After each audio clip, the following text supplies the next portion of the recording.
Students, हम बात करेंगे लॉ ऑफ मास एक्शन की। हम देखते हैं कि हमने बात की कि डायनामिक इक्विलिब्रियम की। डायनामिक इक्विलिब्रियम का पहले तस्करा करेंगे कि डायनामिक इक्विलिब्रियम क्या होता है। डायनामिक इक्विलिब्रियम की हमने कहा कि ऐसा इक्विलिब्रियम यानी कि जिसमें रिएक्शन जो है वो फॉरवर्ड भी जा रहा है और बैकवर्ड भी जा रहा है, ठीक है। यानी कि रिएक्शन फॉरवर्ड भी जा रहा है, बैकवर्ड भी जा रहा है। तो हम कहते हैं कि जिस स्पीड से वो फॉरवर्ड जा रहा है उसी स्पीड से वो बैकवर्ड भी जा रहा है, तो इस रिएक्शन को हम कहते हैं कि इक्विलिब्रियम है। और कौन सा इक्विलिब्रियम है? क्योंकि ये नॉन स्टॉप इक्विलिब्रियम चल रहा है, ठीक है। यानी कि जो रिएक्शन है वो हो ही जा रहा है और इक्विलिब्रियम पे ही हो रहा है, तो हम कहते हैं कि ये जो है वो डायनामिक इक्विलिब्रियम है, यानी कि मूव करते हुए इक्विलिब्रियम है, ठीक है। मूवमेंट शो करते हुए, यानी कि एक रिएक्शन होते हुए, ठीक है। तो हम देखते हैं कि लॉ ऑफ मास एक्शन जो है वो दो साइंटिस्ट ने जो है वो हमें जो है वो दिया। और ये कौन से साइंटिस्ट हैं, हम इनका नाम लिखते हैं। एक साइंटिस्ट है हमारे पास Cato M Guldberg, GULDBERG, Guldberg, ठीक है। और दूसरे साइंटिस्ट है हमारे पास पीटर वेज, PETER WAAGE, ठीक है। इन्होंने ये जो हमारे पास लॉ है ये इन्होंने दिया था 1864 से लेके 1879 तक। अब इन्होंने इस दौरान जो है इन्होंने डिस्कशंस हुई हैं, डिस्कवरीज हुई है, ठीक है। तो हम देखते हैं कि काफी जो है वो रिसर्च हुई और इस दौरान काफी जो है वो इस लॉ की स्टेटमेंट्स दी गई हैं। और हम फाइनली जो स्टेटमेंट है वो आज जो एक लेटेस्ट जो हम स्टेटमेंट है हम वो भी इसमें जो है वो डिस्कस करेंगे, ठीक है।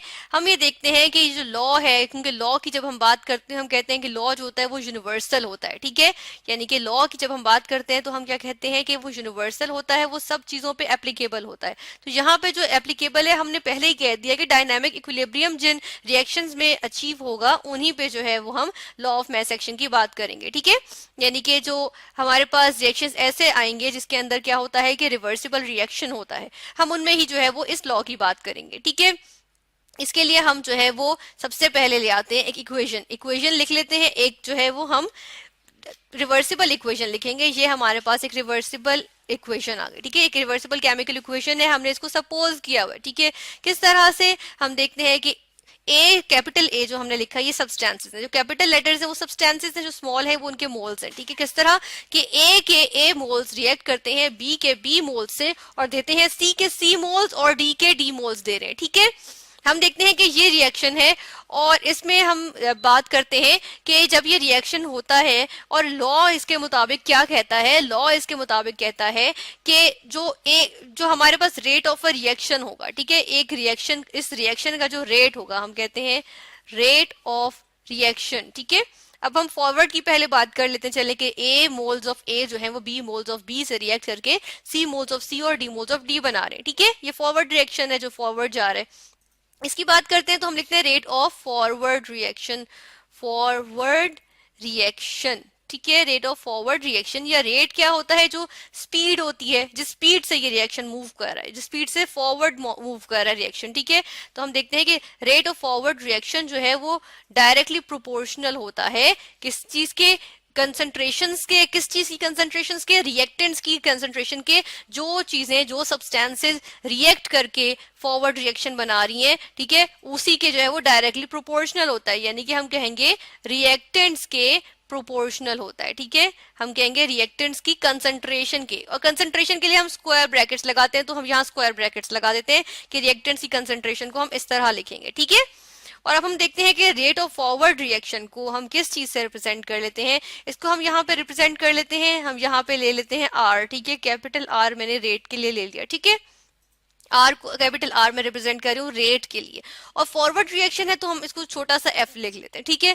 फिर हम कहते हैं डायरेक्टली प्रोपोर्शनल है किस चीज के? रिएक्टेंट्स। यहाँ पे रिएक्टेंट्स जो है हम वो लिख लेते हैं इनके। अब यहाँ पे दो रिएक्टेंट्स हैं इसलिए हम इनकी प्रोडक्ट लिख लेते हैं, ठीक है। और अब हम कह रहे हैं कि कंसंट्रेशन, या फिर हम कहते हैं एक्टिव मैस, क्योंकि मैस एक्शन की बात कर रहे हैं हम, यहाँ कहते हैं किसके इक्वल होता है? Product of active message of the reactants. Forward reaction जो डायरेक्टली प्रोपोर्शनल होगा किस चीज के?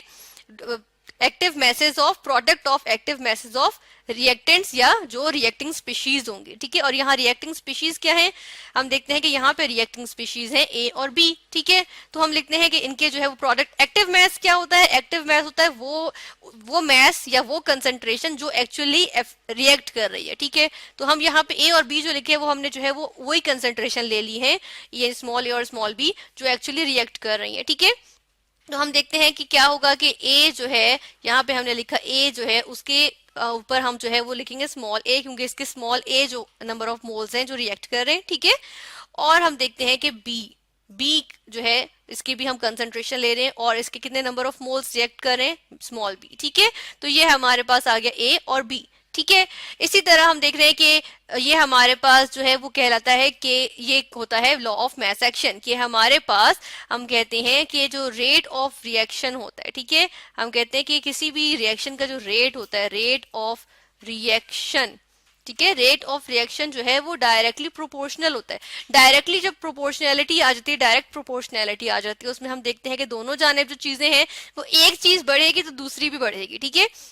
यानी कि अगर हम कहते हैं कि यहाँ पे ए और बी की कंसंट्रेशंस जो हैं या अमाउंट्स, हम कंसंट्रेशंस अमाउंट्स को कहते हैं, ठीक है, कि अमाउंट कितनी मौजूद है एक सिस्टम में, एक सोल्यूशन में, ठीक है। तो हम कहते हैं कि ए बी की जब कंसंट्रेशन बढ़ेगी तो उससे क्या होगा, रेट जो है फॉरवर्ड डायरेक्शन में जाने का जो रेट है वो भी क्या कर जाएगा, स्पीड अप कर जाएगा, ठीक है।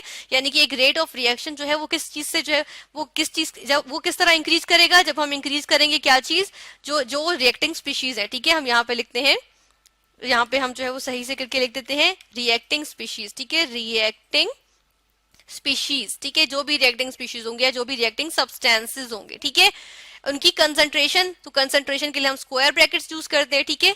और ये जो स्क्वायर ब्रैकेट्स हैं हम इसके लिए जो है वो एक और चीज भी लिखते हैं, हम वो भी मेंशन करते हैं कि जो ये स्क्वायर ब्रैकेट्स हैं, ठीक है, इसका मतलब कंसंट्रेशन है। और कंसंट्रेशन के लिए जो हम यूनिट लिख रहे हैं कंसंट्रेशन, ठीक है, हम पहले लिखते हैं कंसंट्रेशन कि ये कंसंट्रेशन है।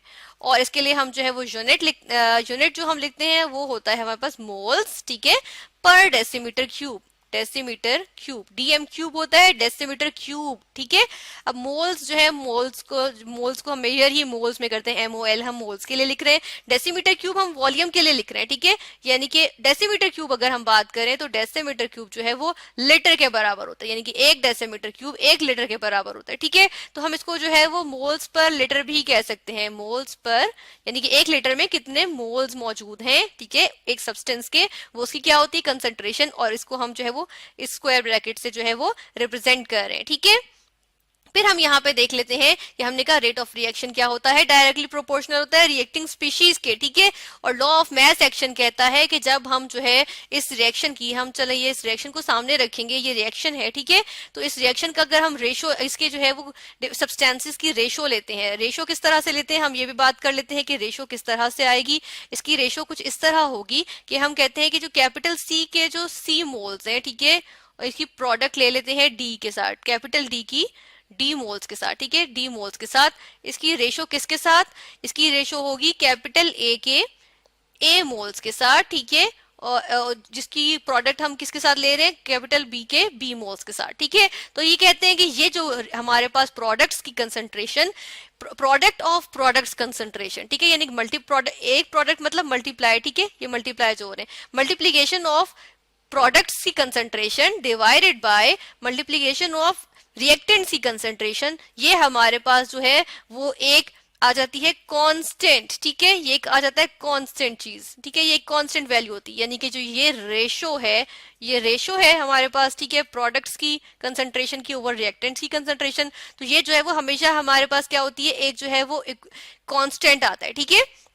और इस कांस्टेंट को हम क्या कहते हैं, इस कांस्टेंट को हम जो है वो यहाँ पे नाम इसका लिखते हैं, इसको हम कहते हैं इक्विलिब्रियम कांस्टेंट, ठीक है, ये कहलाता है इक्विलिब्रियम कांस्टेंट, ठीक है, इक्विलिब्रियम कांस्टेंट कहलाता है, ठीक है।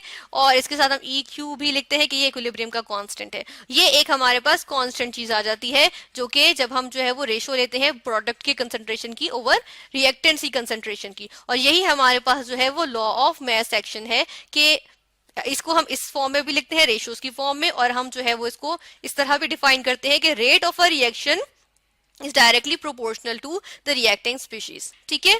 तो ये है हमारे पास लॉ ऑफ मैस एक्शन।